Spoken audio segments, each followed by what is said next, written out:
이제는 우리 하나님 말씀을 함께 또 나누도록 하겠습니다. 오늘은 에베소서 2장 19절 한 절 말씀 함께 보겠습니다. 에베소서 2장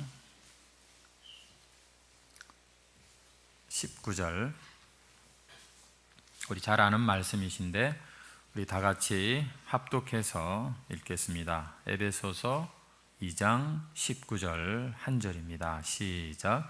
그러므로 이제부터 너희는 외인도 아니요 나그네도 아니요 오직 성도들과 동일한 시민이요 하나님의 권속이라. 아멘. 하나님의 권속이라. 권속이라는 말은 가족이라는 말입니다. 교회는 하나님의 가족입니다 라는 제목으로 오늘 함께 또 말씀을 나누겠습니다. 우리 한번 옆에 있는 분들을 축복하시겠습니다. 우리는 가족입니다. 사랑하고 존경합니다. 아멘. 여러분, 우리의 인생이, 우리의 삶이 가장 빛날 때가 언제라고 생각하십니까? 많은 사람들로부터 인정과 이렇게 칭찬받는 그런 때일까요? 내가 원하는 그 어떤 소원을 이루는 그때일까요?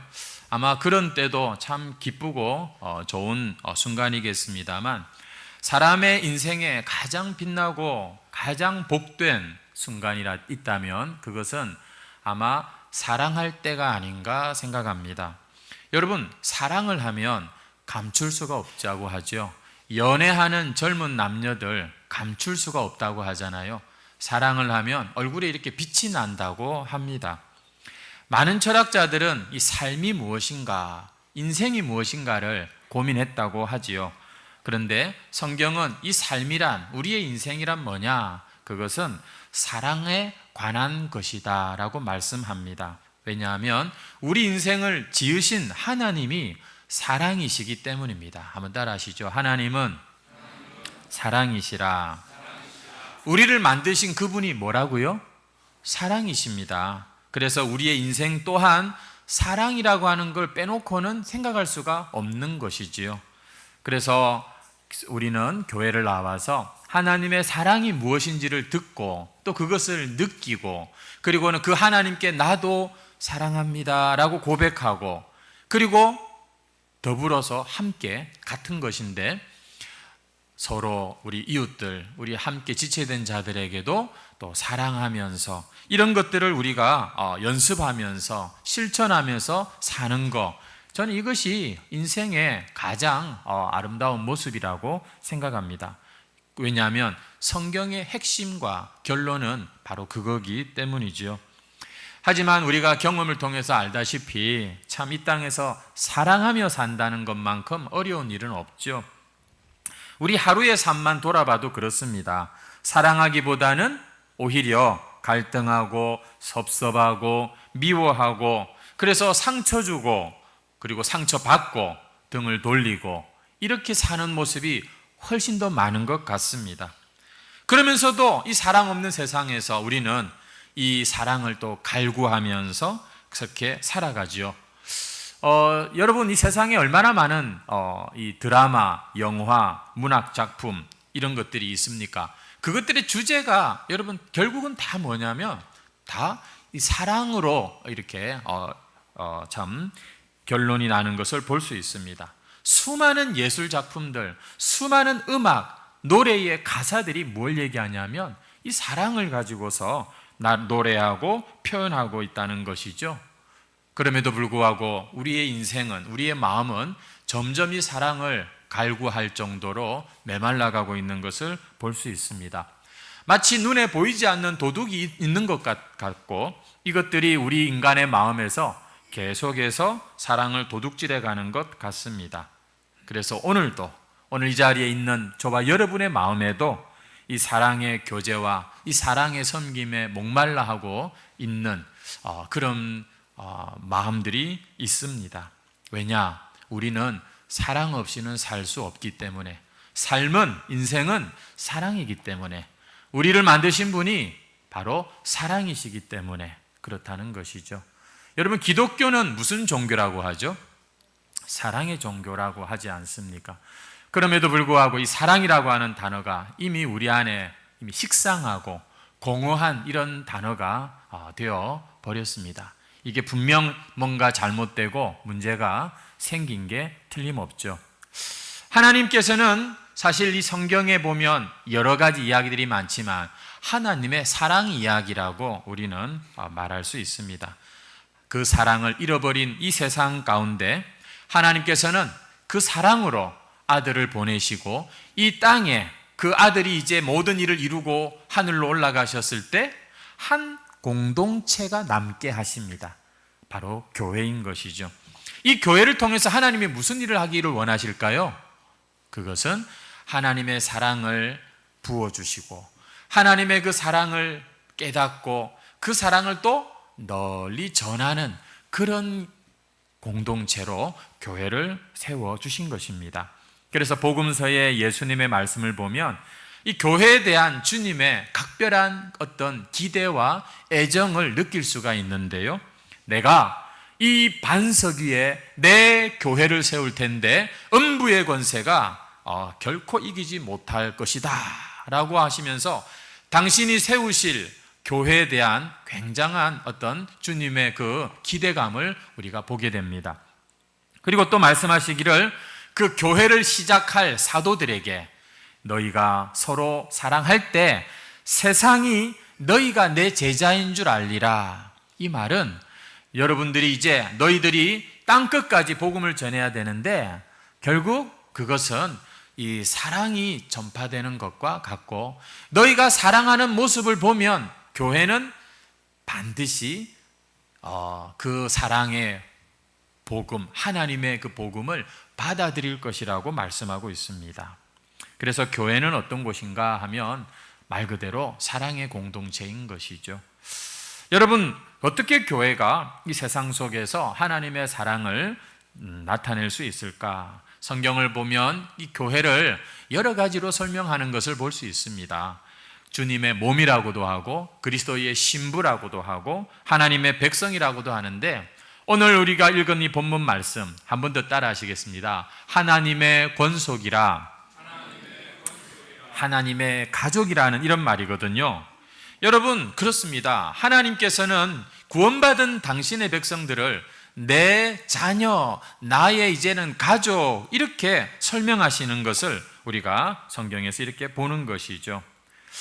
그래서 구원받은 사람들에게서 나타나는 확실한 증거가 있는데 하나님, 아버지하고 이렇게 정말 왠지 모르게 두렵고 부담스러운 그 하나님을 아버지라고 부르는 이런 변화가 일어납니다. 어떤 자들에게요?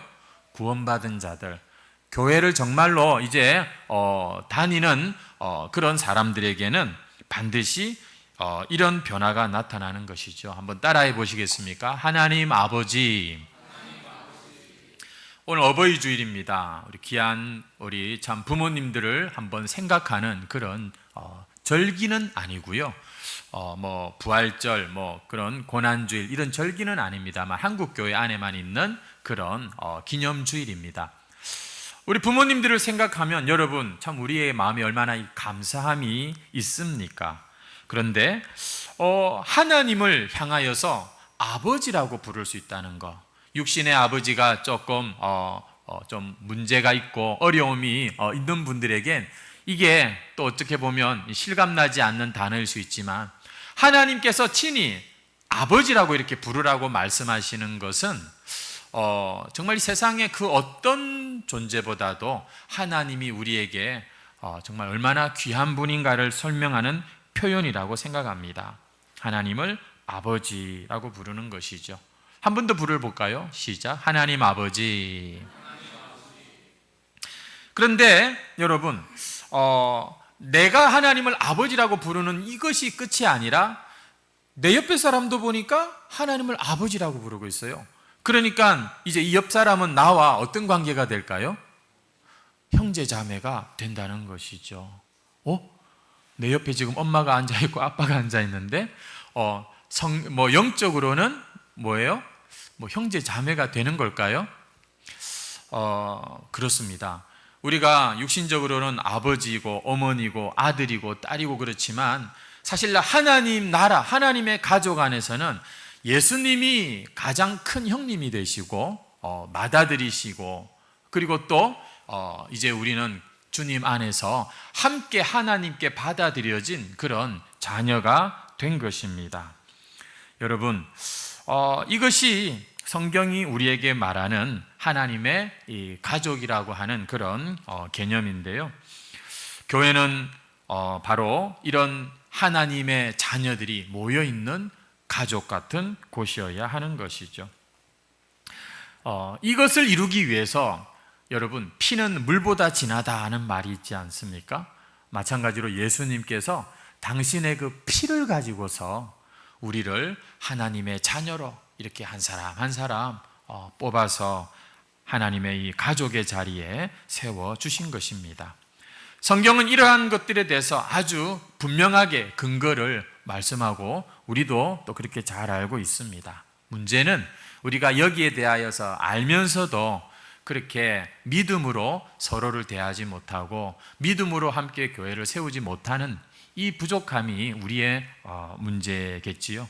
그래서 오늘 우리가 다시 한번 목장을 이제 선택하는 투표를 하는 날인데 한번 이 말씀을 여러분과 또 나누려고 이렇게 합니다. 한번 따라 하십시다. 교회는 하나님의 가족입니다. 예. 그런데 분명한 한 가지 사실은 이겁니다. 그냥 교회만 나오면 다 하나님의 가족이 되느냐? 그렇지는 않습니다. 여러분, 그냥 교회 문만 들어서면 자동으로 하나님의 자녀가 되지는 않습니다. 세상에서도 우리가 어떤 가족의 한 구성원이 되려면 그 가족 안에 태어나야 하지 않습니까? 영적 세계도 마찬가지로 하나님의 가족이 되는 데 있어서 다시 태어나는 이야기를 합니다. 거듭난다, 중생, 이런 말로도 우리가 표현하는데, 하나님의 가족이 되고 싶으십니까? 내가 다시 태어나야 되는 문제가 있습니다. 그러면 하나님의 가족이 되는 것이죠. 어떻게 하나님의 자녀로 태어날 수 있을까요? 다시 우리가 태어날 수 있을까요? 요한복음에 보면은 그 당시 참 아주 존경받는 그런 학자인 니고데모가 예수님께 밤에 찾아왔습니다. 이런저런 이야기를 하는 가운데 예수님께서 이렇게 말씀하시죠. 내가 진실로 진실로 너에게 이르노니 사람이 물과 성령으로 나지 아니하면 결코 하나님 나라에 들어갈 수 없다라고 말씀하십니다. 여러분, 이 말씀은 진짜 깜짝 놀랄 말씀이죠. 왜냐하면 지금 그 니고데모는요, 그 당시에 이 뭐랄까요, 오늘날로 치면은 목회자를 배출하는 신학교의 학장 같은 그런 사람입니다. 신학 교수요, 정말 아주 존경받는 그런 지도자인데, 그런 자라 할지라도 자동으로 하나님 나라 들어가는 것 아니다. 뭐가 있어야 되냐면 물과 성령으로 거듭나야 된다. 여러분, 이 거듭난다는 말, 이 말은 무슨 말인가 하면 우리가 하나님의 가족이 되기 위해서 회개하고, 그리고 예수님을 우리의 구원자로, 우리의 삶의 주인으로 영접하는 이것을 의미하는 것이죠. 그렇게 할 때 예수님은 우리의 마음에 들어오시고 우리에게 새 생명이 되어 주십니다. 이것을 성경은 거듭난다 이렇게 말을 하는 것이죠. 이렇게 거듭난 사람들은 이제 절대 혼자가 아닙니다. 이제는 그 인생이 그 주님과 함께하는 인생이 되는 것이죠. 주님께서 더 나를 선하게 온전하게 이끄실 수 있도록 우리의 생각과 우리의 그 모습들을 하나씩 하나씩 십자가에 내려놓는 그런 삶을 사는 자들이 바로 이 거듭난, 이 아기가 처음엔 태어나서 사람 노릇을 못하지만 자라면서 어느새 훌륭한 인물이 되는 것처럼 우리도 처음에는 거듭났어도 여전히 좌우분간을 못하는 어린아이와 같은 모습이지만, 그러나 조금씩 자라면서 점점 예수님의 모습으로 변화되는, 여러분, 이것이 바로 하나님의 가족들의 참 이 모습인 것이죠. 여러분은 거듭나셨습니까? 여러분은 하나님의 가족이 맞습니까? 여러분 자신의 구원과 여러분 자신의 이 거듭남에 대하여서 여러분은 확실하게 한번 점검해 보셔야 됩니다. 살펴보셔야 되는 거예요. 내가 예수 안에 있는지 밖에 있는지 여러분 항상 말씀을 들으면서 그리고 기도를 하면서 여러분은 참 하나님의 가족으로서 자신을 항상 기억하고 사셔야 됩니다. 솔직히 우리가 나중에 이제 모두가 다 죽음이라고 하는 것을 만나게 될 텐데 여러분 그 죽음 앞에서는요 내가 이 세상에서 가장 좋아하고 사랑하고 즐겨하고 그 아무 소용없습니다. 이 죽음 앞에서 우리의 영혼은 딱 한 가지 외에는 다른 소망이 없어요. 구원 받았는지 못 받았는지 내가 거듭나 천국 백성인지 아닌지 그게 중요한 거지 세상에서 내가 뭐 이렇고 저렇고 아무 쓸모없어요. 그건 아무것도 여러분 우리가 가져갈 수 있는 것이 아닙니다. 교회가 그 문제에 답을 주는 곳입니다. 여러분은 그 답을 찾으신 분들입니까? 그 답은 제쳐놓고 다른 것에 여러분 시간과 에너지를 그렇게 많이 쓰지 마십시오. 정말로 내 영혼은 구원받고 거듭난 하나님의 가족이 되었는가?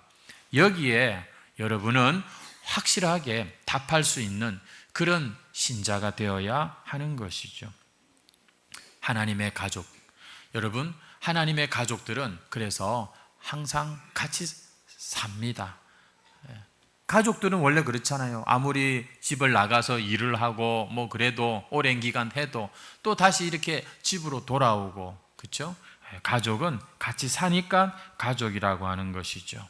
오늘 우리는 하나님과 함께 사는 자들인가요? 이렇게 우리는 하나님의 가족이 되려면 거듭나야 하고 하나님과 함께 사는 자가 되어야 되고요.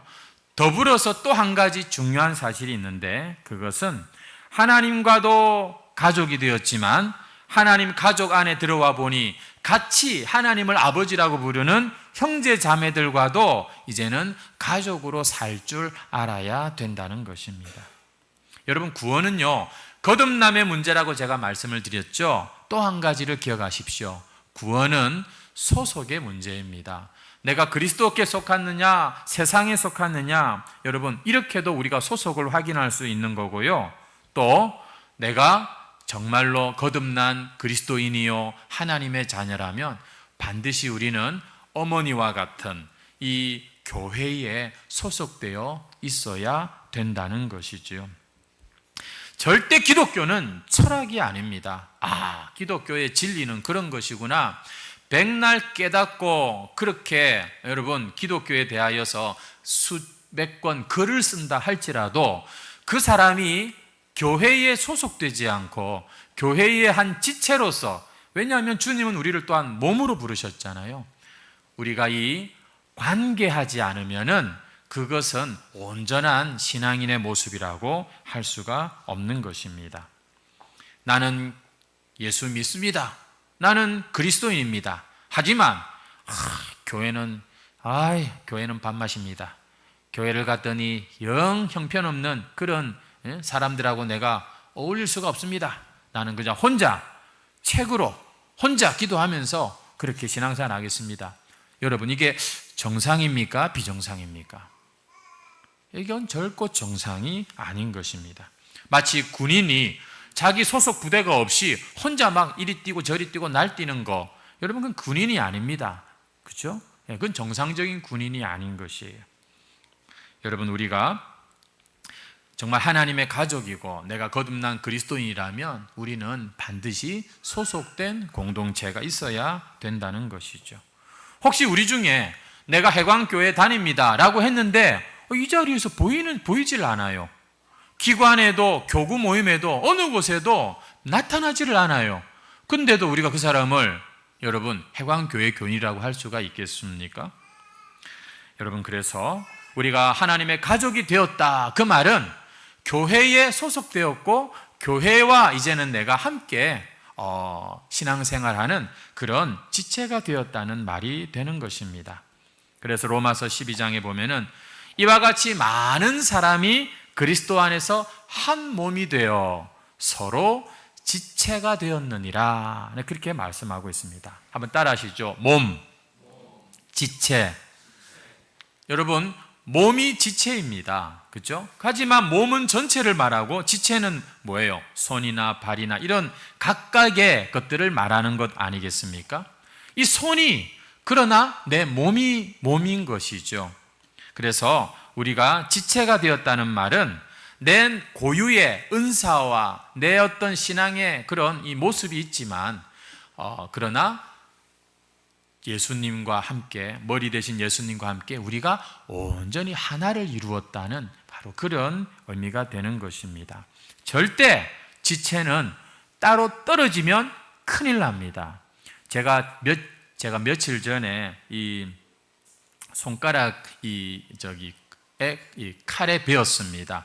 근데 데일밴드가 없어가지고 제가 계속해서 이제 포비던을 계속 이렇게 또 마르면은 또 붓고 왜냐하면 이게 손이 씻어야 되고 뭐 이렇게 때가 많잖아요.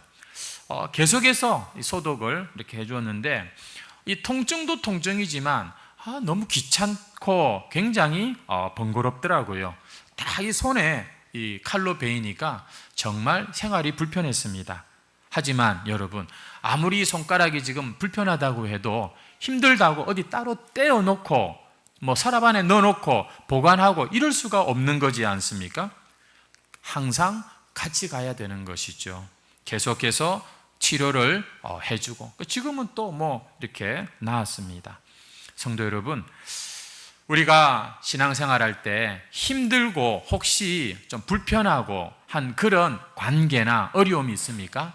그거 여러분 하나님의 축복으로 볼 수 있기를 바랍니다. 아무도 대답을 안 하시는군요.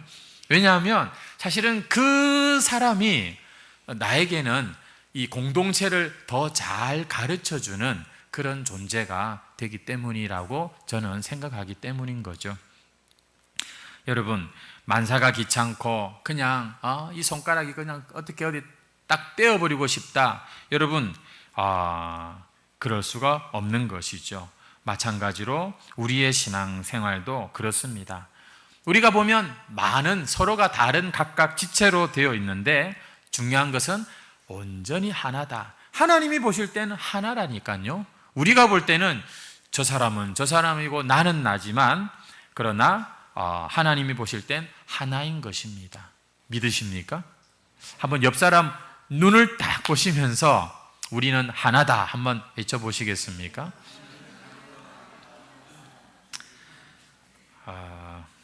우리 몸은 참 많은 세포로 구성이 되어 있다고 합니다. 서로 연합 관계인 것이죠. 그래서 아프면 같이 아프고 또 싸워도 같이 싸우고 영양도 같이 나누는 그런 우리의 몸입니다.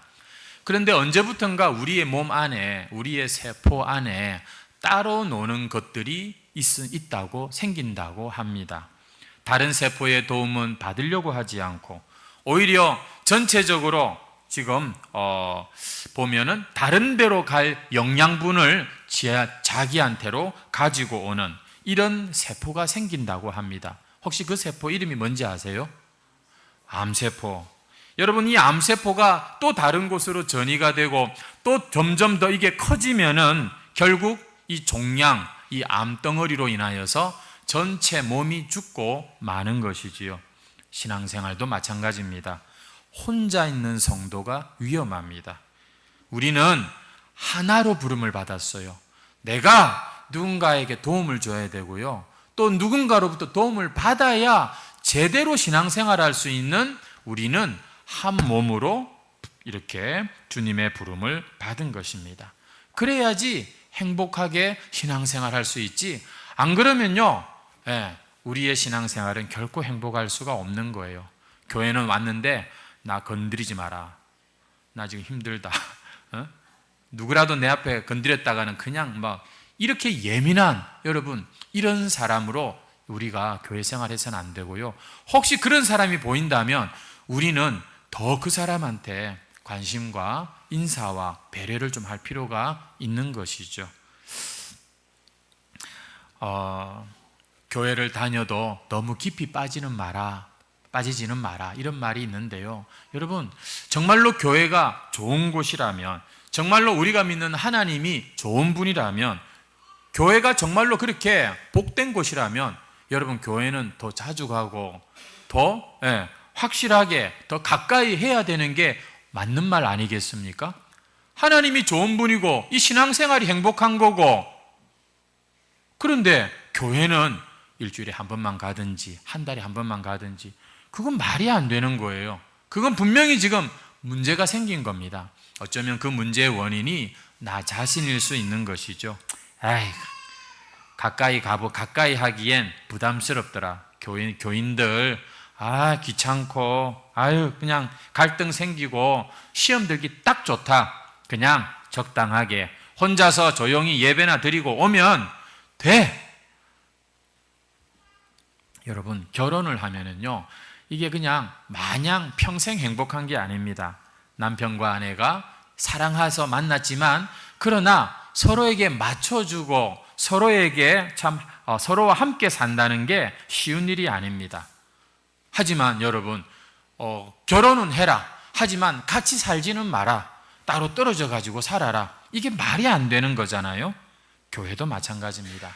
정말로 여러분, 우리가 하나님을 아버지라고 부르고 우리가 주 안에서 한 형제가 되었다고 믿는다면, 우리는 세상의 그 어떤 누구보다도 교인들을 가까이 하고 교인들과 함께 하기를 즐거워해야 마땅하지 않겠습니까? 교회의 본질은 코이노니아라고 합니다. 서로 교제하고 서로 좋은 일, 안 좋은 일 함께 나누면서 그냥 교회 와서 예배만 딱 드리고 가는 이런 신앙생활이 아니라, 같이 밥도 먹고 같이 내 힘든 이야기도 좀 나누고 들어주고, 이렇게 하면서 같이 신앙생활 하라고 주님께서는 이 교회에 또 다른 당신의 어떤 위대한 영적 히어로, 이런 사람들만 세운 게 아니라 교회를 세워주셨다는 사실입니다. 우리가요, 참 약하고 부족합니다. 우리 한 사람 한 사람이 다 그래요. 하지만 우리가 주 안에서 함께 성령 안에서 하나 될 때 원수는 두려워 떨고 음부의 권세가 이기지 못하고 세상을 정복하는 일이 일어나는 겁니다. 어떻게 할 때? 교회가 모일 때, 교회가 하나 될 때, 교회가 사랑할 때, 여러분, 이 땅에 역사가 일어난다니까요. 이게 하나님의 방법이에요. 근데 교회 왔더니 내가 인정도 별로 못 받는 것 같고, 저 사람 저래 잘난 척 하는 거 꼴 보기도 싫고, 여러분, 그게 다 우리 안에 문제가 있는 거지, 하나님의 방법은 우리가 서로 하나 되는 겁니다. 하나가 되는 게 이게 쉬운 게 아니잖아요. 나보다 남을 낮게 여기지 않고선 하나가 되지 않습니다. 사랑하는 해광 성도 여러분, 부디 예배만 드리고 가는 그런 신앙생활이 아니라, 우리 옆에 함께 주님의 이름으로, 주님의 피로 형제된 우리 가족들과 좀 더 우리의 삶과 인생을 나누는 그러한 여러분 신앙생활로 참 나아가시기를 제가 진심으로 바라고 기도합니다. 요한복음 13장 35절 말씀인데요, 한번 따라 하시겠습니다. 너희가 서로 사랑하면 이로써 모든 사람이 너희가 내 제자인 줄 알리라. 너희가 함께 모여서 함께 서로 사랑하는 이러한 모습을 볼 때 사람들은 전도되어 온다, 그런 이야기입니다. 저는 그래서 우리가 소그룹으로 전도하는 것이 얼마나 성경적이고 강력한 주님의 약속일까 하는 생각을 해보았습니다. 딴 거 안 합니다. 근데 와가지고서 이렇게 참 사랑하는 모습을 볼 때 여러분, 분명히 그 사람의 마음에 성령이 역사하실 여지를 만들어 드리는 것이죠. 부부가 서로 사랑하는 모습을 여러분 자녀들에게 보여주는 것만큼 여러분 큰 교육이 어디 있겠습니까?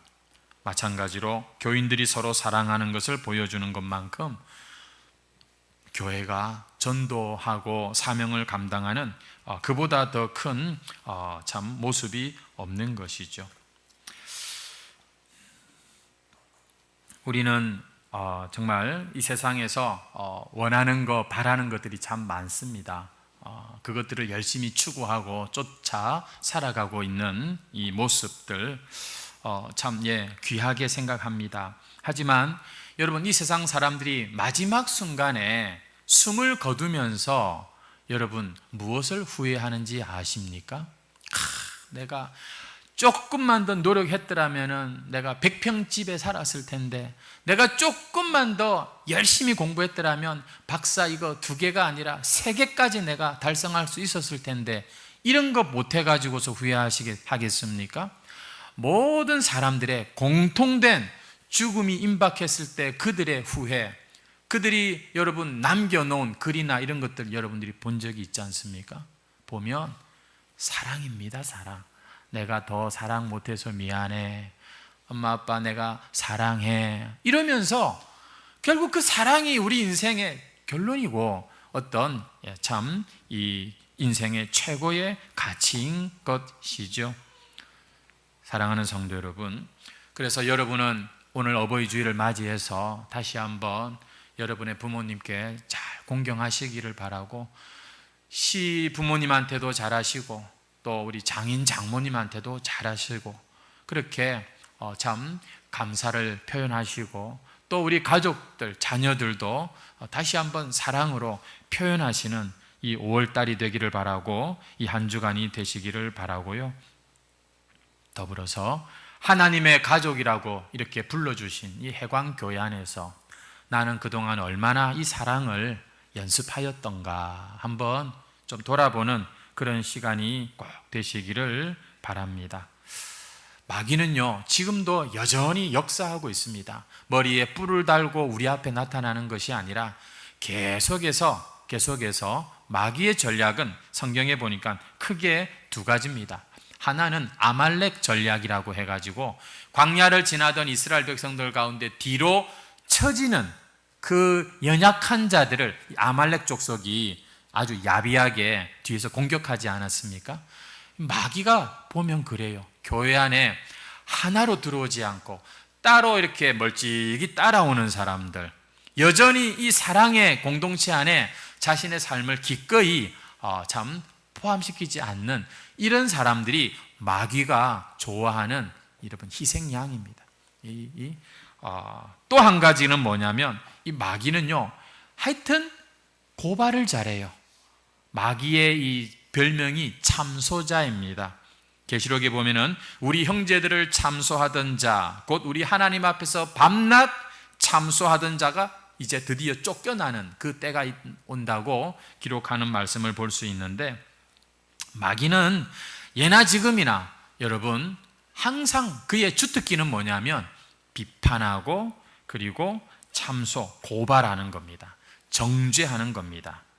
그래서 여러분 교회에 특히 저같이 가르치는 입장에서 조심해야 될 부분이죠.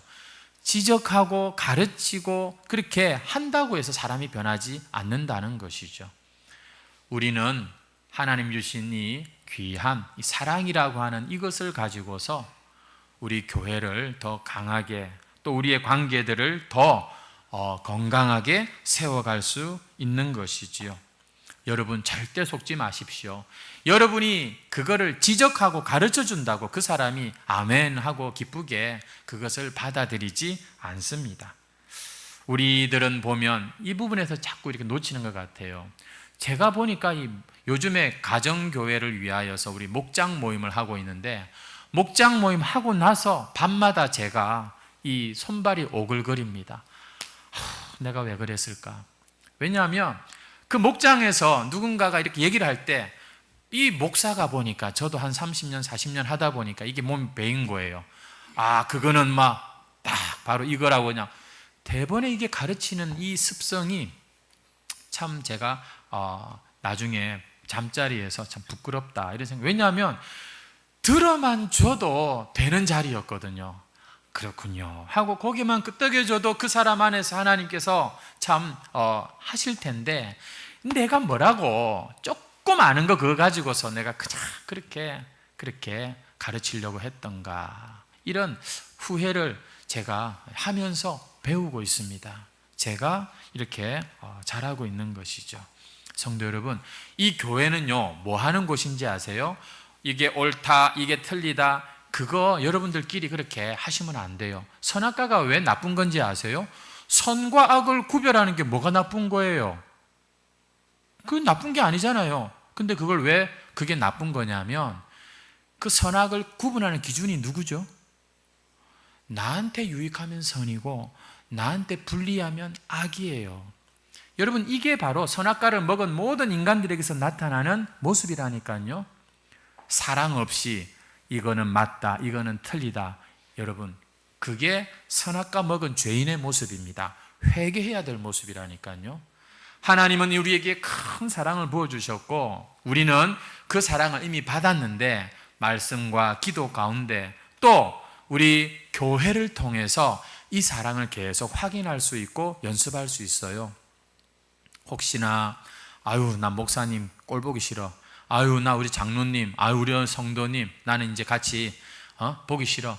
여러분, 그거는 어쩌면 내 안에 하나님 앞에서 해결해야 될 어쩌면 그 문제가 있기 때문에 그렇게 말씀하는 건지 몰라요. 여러분, 주님께서는 우리가 얼마나 각자 개성이 강하고 자기 주장이 강하고 똑똑하고 선악이 분명한지 아세요.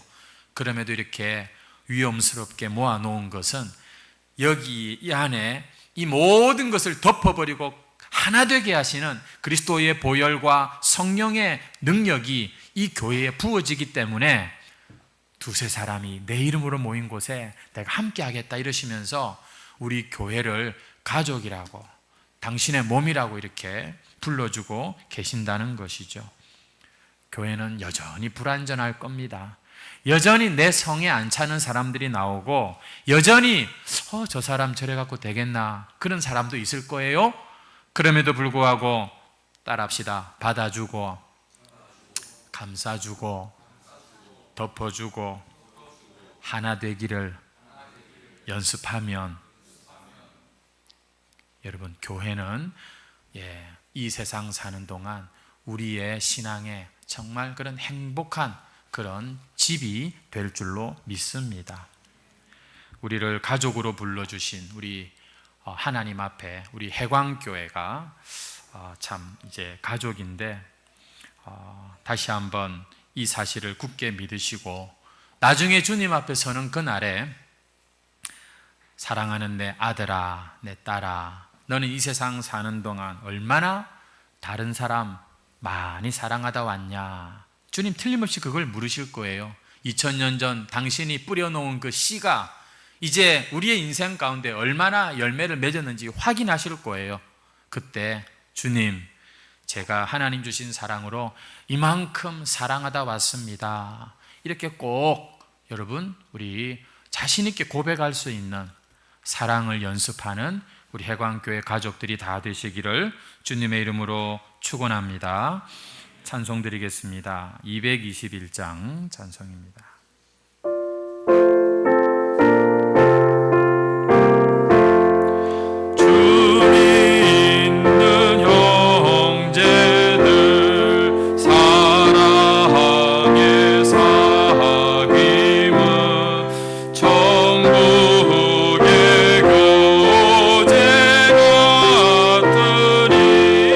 참 좋은 친구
한번 이 시간에 같이 말씀을 생각하시면서 기도하시고요. 특별히 또 오늘은 우리가 목장을 선택하는 그런 또 시간을 갖습니다. 목장을 통해서 더 힘써 제가 사랑하고 또 주 안에서 하나 되는 그런 가족을 만나게 해달라는 이런 마음으로 우리 말씀을 생각하면서 또 우리 목장 선택을 위해서 우리 다 같이 주의 한번 외치고 기도하겠습니다. 주여, 사랑과 은혜가 풍성하신 하나님, 거룩하신 성령님, 시간도 우리의 마음과 우리의 생각을 주장하여 주옵소서. 우리를 이렇게 하나님의 가족으로 불러주셔서 감사합니다. 주님, 우리가 서로 정죄하고 손가락질하라고 불러주신 것이 아니라 서로 용납하고 양보하고 세워주면서 더 하나 되라고, 더 사랑을 연습하라고 우리를 이 세상 가운데 회관교회라는 이름으로 주님의 한 몸으로 불러주신 줄 믿습니다. 주님, 우리가 이 교회를 통하여서 하나님께 받은 사랑을 더 많이 연습할 수 있게 해주옵소서. 우리가 예수 그리스도 안에서 한 형제요 자매라는 사실을 기억하고 하나님, 우리가 하나님의 가족인 것을 잊지 않고 주님, 더 가까이, 더 자주, 더 깊이 교제하는 그러한 우리 건강한 신앙의 공동체가 되게 해 주시옵소서. 오늘은 특별히 목장을 우리가 선택합니다. 목장을 통해서 우리가 더 힘써 사랑하게 하시고 주 안에서 하나가 되는 그런 우리 회관교회 목장들이 되게 해 주시옵소서. 아버지 하나님, 오늘도 이 모든 일에 주의 성령께서 주관하시고 인도하여 주시기를 소망하옵나이다. 사랑과 은혜가 풍성하신 하나님 아버지, 죄 많은 우리 인생들을 불러 이렇게 하나님을 아버지라고 부를 수 있게 하시고 그 사랑을 깨닫고 또한 하나님께 참 사랑을 고백할 수 있는 예배자들로 불러주시니 감사합니다. 또한 주님의 그 거룩하신 보혈로 우리를 주님의 몸된 교회로 불러주셔서 한 형제, 한 자매로 우리에게 하나님의 이 가족들로 이렇게 귀한 영혼들, 귀한 지체들을 만나게 해주신 것 감사합니다. 주님, 이 크신 은혜를 베푸신 하나님의 이 사랑 안에 우리가 늘 머물러 살게 하시고 이 사랑 안에 같이 들어와 있는 우리 형제들, 제가 더 가족같이 사랑하는 그런 신앙이 되게 해 주시옵소서. 특별히 그동안 사랑하는 것이 중요한 줄 알면서도 오히려 반대로 살았던 우리의 부끄러운 모습을 고백합니다. 참 마음의 섭섭함을 풀지 않고 몇몇 사람들과만 친하게 지내고 내 죄는 보지 않고 남의 죄만 보고 비판하였으며 도와줘야 되는데 생각은 하면서도 도와주지 못했던 우리의 이 게으르고 참 악한 이 모습을 회개합니다. 주님, 긍휼히 여겨 주시옵소서. 하나님의 이 큰 사랑을 우리가 받았는데 그 사랑을 받은 자답게 주님의 사랑이 흘러가는 나의 신앙생활이 되게 해 주시옵소서. 우리 해광교회를 이렇게 하나님 하늘 가족으로 불러주신 것 감사합니다. 특별히 내 영혼을 위해서 눈물로 기도해 줄 수 있는 목자를 또 세워주시고 또 서로의 기쁨과 슬픔을 함께 내일처럼 나눌 수 있는 목원들을 또 붙여주시고 이제 우리가 그동안 잃어버린 구역 예배를 다시 시작하며 아름다운 참 이런 목장을 세우려고 합니다.